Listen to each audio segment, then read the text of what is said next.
So I'm out here in the humid, boggy, post-rain, muddy woods for this Taurus New Moon. Probably gonna leave here with some mud all over this white skirt, but that's okay, because, yeah, I'm definitely gonna have to take my shoes off and get into the mud. Anyways, happy Taurus New Moon. First new moon since the last one we had was the eclipse.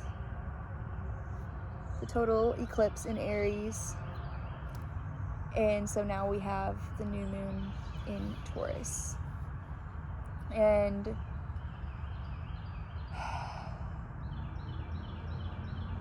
Taurus is fixed earth. Taurus is the bull. That's the animal it's represented by. And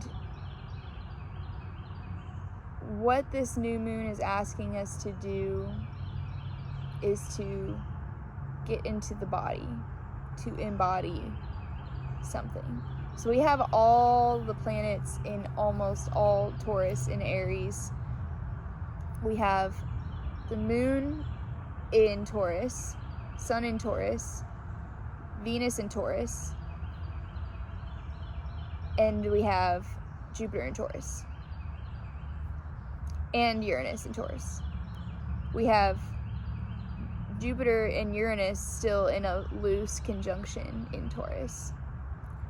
And so we have everybody hanging out here in Taurus. We also have Venus conjunct this new moon. And we have Mercury today is going to meet up with Chiron for the third and final time before moving on for good and going full direct, no more shadow period on the 13th of May. So we're getting a lot of, everybody who's talking about this new moon is like green light, you know, good manifesting energy, really good,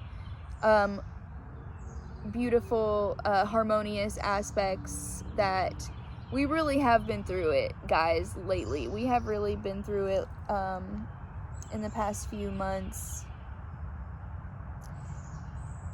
And now we have Venus and Mars both in their home sign of Venus is in Taurus and we have Mars in Aries. So they're hanging out and they're happy. So there's like all this other hype around tantric kundalini awakening and divine union and sacred union within masculine and feminine are in their favorite places in the sky. So they're very harmonious and they are just really happy where they are. So the other reason that people are talking about kundalini is because Hygeia, which is an asteroid, is coming close to this new moon, which is she is what represents the kundalini goddess. And so we are seeing a lot of awakenings all the time. I can feel it right now. Everybody has been shooken up in one way or another right now as well, in a good way or a bad way, and it's calling for a really huge leap in our consciousness. It's calling for a huge adjustment in our awareness and in our daily routines. And now, so with this Taurus new moon, we're being called to embody it, really, and really do the work. Show up, do the work, do the hard work. You know, like what does a cow do in the fields? It has to plow the fields first. It's to turn the earth, and it's wearing this huge heavy plow, and it's like, you know, it's working for a far ahead future goal.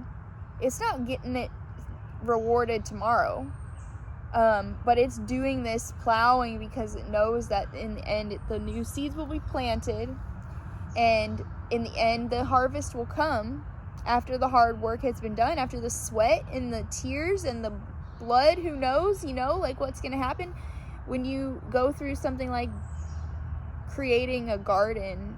It takes a lot of energy, and takes a lot of devotion, and takes a lot of patience. And yeah, we're working for the long haul right now, and it's kind of maybe not that fun, not that much fun. But Taurus also reminds us to take pleasure and to allow ourselves to indulge a little bit if we have the means to, be wise about our spendings, because Taurus also rules our finances and our values. So what do we have? What are our values? In not just like physical value with money. What do we truly value? Are we going through a transformation with that? Because we have had a lot of, like I said, planets in Taurus and taking us through that journey, and like the other half of it is everything's in Aries, so it's all like there's this fire behind it, and it's all grounded and rooted in the Taurus energies. Like, so the true values aligned with the earth, values aligned with the body, and keeping the body right, and giving the body what it needs to feel good and to feel safe and to feel strong. And then this Aries is coming behind it, and it's supporting it with the fire and saying, yes, it's time to get to work. It's time to do this. It's time to, to let this spark flame and fan the flame of the spark. You know what I mean? We also have, Pluto just went retrograde in Aquarius. So there's this huge ocean liner that one of my astrologers describes Pluto as like this ocean liner that's, when it goes retrograde, it's like this whole like, like in the movies when you like a Titanic moment where it's like the sound of a huge ship trying to turn around and go, not really going backwards, but in the perspective of Earth, it's going backwards, retrograde. We're being asked to just call our power back and really call it back and just be like, hold up. Like we're just like, whoa, slow it down here. Check yourself. Where are you giving away your power? Check that there's not any energy leaks that are happening, and you're just being like, your energy is being siphoned and power is being taken from you, and maybe you can't even see it because Pluto represents hidden things in the dark, that the unconscious, the subconscious, all these things that we can't really see, that might now be like, we can see it in a different light. We can take a different perspective at it.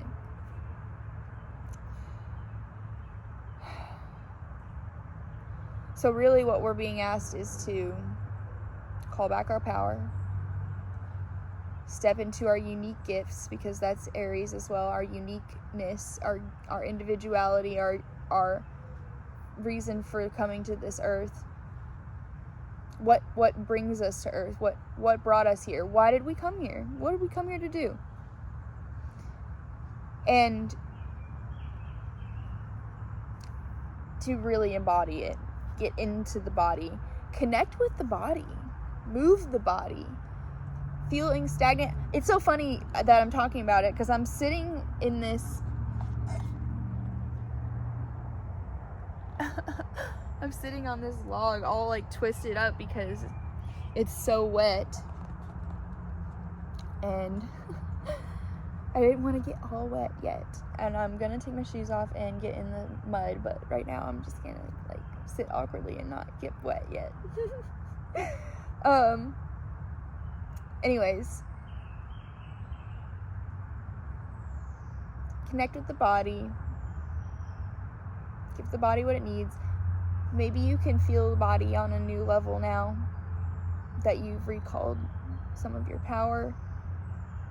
I think at this point, after all the transformations that we've been through since the eclipse, we can fully say that it's time to start walking the walk, even though the transformation is far from done. It's far from done. It never is done. But right now it's time to level up. Walk the walk. Which can be something that is difficult for some of us. All of us struggle with fully, I feel, aligning our thoughts and actions and our words. What's that saying? That when our thoughts and our words and our actions all in alignment, that's true harmony, or something like that. That's so Taurus. Okay. Well, I wanted to keep this kind of short because, yeah, Taurus likes to keep it simple.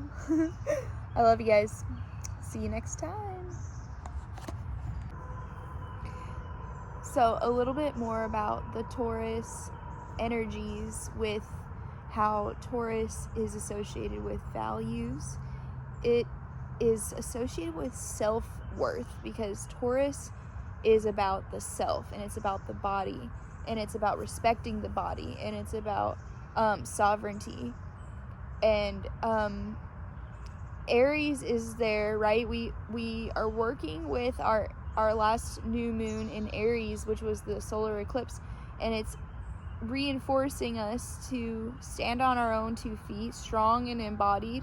And the self-worth is going to be what motivates us into being able to